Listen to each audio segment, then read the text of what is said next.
Hello, and welcome to another Easton Park market update. We're going to start off with the new construction available inventory.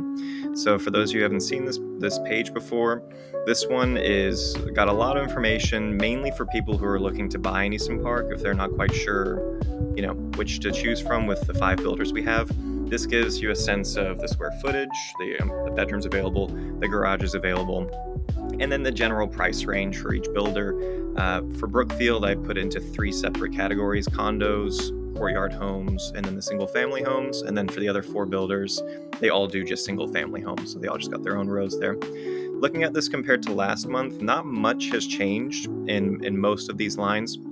There are 2 things I want to bring your attention to. The first is the Brookfield condos. Bird fly over my head. Brookfield condos minimum price is down to $324,017. The minimum price a month ago was around $356.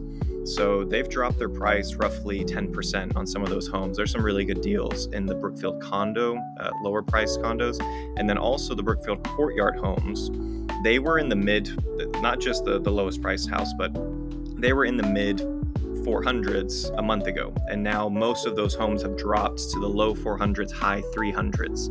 So there's some good deals to check out, and I'll talk more later in the video about what to see there. Also looking at the available bottom right here, the summary, the available new construction versus previous month. We're at 98 last month, now we're at 94. That's great. We just want to keep seeing that number dip. It's never going to get down to 0, right? Because Easton Park's always they're going to keep building for at least the next 10, 12 years. So as long as we can see the number come down a little, if it was in the 70s, I think I'd feel better. Then that's going to help us, those of us who are trying to sell houses in the neighborhood, have less new construction inventory homes to compete with. Next, let's check out the closed resale homes for July 2024. These are just resale homes, nothing to do with new construction. 11 homes closed in July for resale, which is fantastic. So that's a much higher number than the previous couple months. I'm looking to the right. There's a bunch of info in here. I had to kind of squeeze everything onto this page because so many homes sold. So I'm not going to read through all this. If you want more specific information regarding any of these closings, you can email me or text me or send me a Facebook message. I don't disclose close prices online, but I will disclose it to individuals that ask for that. And then you'll also get more info on how much concessions were paid for by seller, that kind of information too. But this is just list price and days on market is kind of the main thing that I gave here. And then the past 90 days, if you look at the bottom of the page, we had 26 homes closed the past 90 days. Average close price hasn't changed that much from where it was about a month ago. The average close price to list price ratio has stayed exactly the same at 99.2%, which is good. That's very healthy. Average days on market, that one did shift significantly, but I wanted to discuss that. So it was 58 a month ago when I did this. Now it's at 33. But the main reason for that is we just kind of shifted the past 90 days. So last month we were looking at April, May, June, and that average days on market for those were 58. Now we've taken away April and added July, which is the hottest part of the year, literally and figuratively. The market has more activity in May, June, July. So it's no surprise that the average days on market dropped for those 3 months. I expect that's going to be the lowest average that we see over any 3-month period of the year. So I just wanted to explain kind of why that dropped so much. And then bottom right, we have pending. 4 homes are currently pending, with the average days on market at 21 for those 4 homes. Okay, in this next slide, we are looking at available homes in Easton Park. Nothing to do with closed homes. This is all what's available. The bottom right, we have the resale stats. So 29 single-family homes available, 6 detached condos. Price range is quite wide, 30-50, mid 300s to 800. Average price per square foot hasn't changed that much from a month ago, and median days on market is at 60 days, which is quite high. Last month was 50, the month before that was 44. So that's something to keep in mind if you're a homeowner thinking of selling right now, thinking, should I list right now? Right now, the market, half of the homes that are resale have been on the market for longer than 2 months. So that's important information to have. Arm yourself with that. Looking on the graph to the left, I always like looking at this graph. It's resale versus new build price per square foot.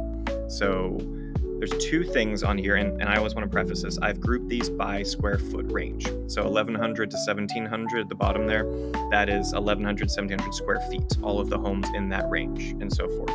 The reason I do that is because as you get bigger homes, typically the price per square foot will get lower. Now, there's two things in this graph I want to draw your attention to. The first is the 1,100 to 1,700 square feet new builds. They are averaging at $260.85 price per square foot, which is crazy low. A month ago, it was at like 280 something, 285, I think. So that was what I was kind of talking about briefly at the beginning of the video. Brookfield has done massive price drops on their detached condos and their courtyard homes. And you're seeing that here, okay? So definitely there's some good deals to be had with those new construction homes.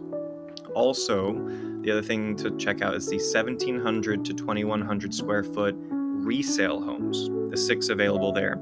That is averaging at $220.18 price per square foot. And I can tell you those 6 homes are all priced between like $400,000 to $435,000. Those are fantastic deals for people who are thinking of buying investment properties in Easton Park.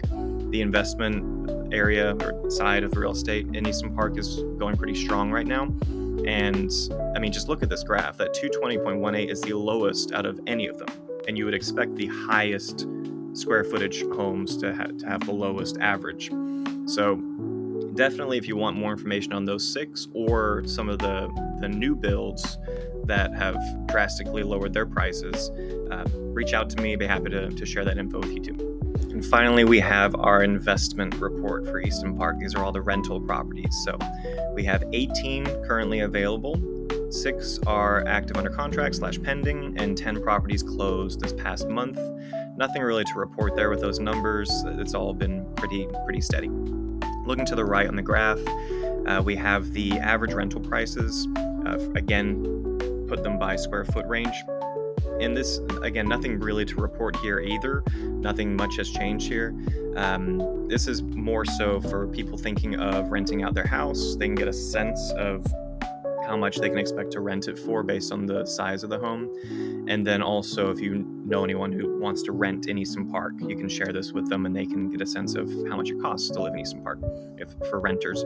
I will say the 1,700 to 2,100 square foot range, averaging at $2,923 per month. That one raised significantly this past month. It was $2,700 a month ago when I did this. So I think that really is a great deal to look at. If you can get a home for $400,000 and rent it out for $2,900, that might be, depending on how much you can do for down payment. I mean, you can get closing costs paid for by a lot of sellers, and the interest rates are coming down like as I'm recording this. So this is definitely something that I don't think is going to last long. I think when interest rates drop more, buyers are going to flood to the market, and you're not going to be able to get homes at these prices. And if you are, you're definitely not going to be able to get your closing costs paid for by seller. The repairs, concessions, like there's so much that is being offered right now. So if you're in the market for an investment property, I'm telling you, this is a great time to look at those 6 resale available homes in that square foot range. I hope you found some value in this video. And if you want more specific information on anything I discussed, like I said, the closings, I don't disclose the closing prices or the concessions on the video, but if you want to know that information, reach out. I'll be happy to share that with you one-on-one. And if you're thinking of buying and selling in the next year, please reach out. I'll be happy to do a free consultation with you and see how I can help you navigate this market. Until next time.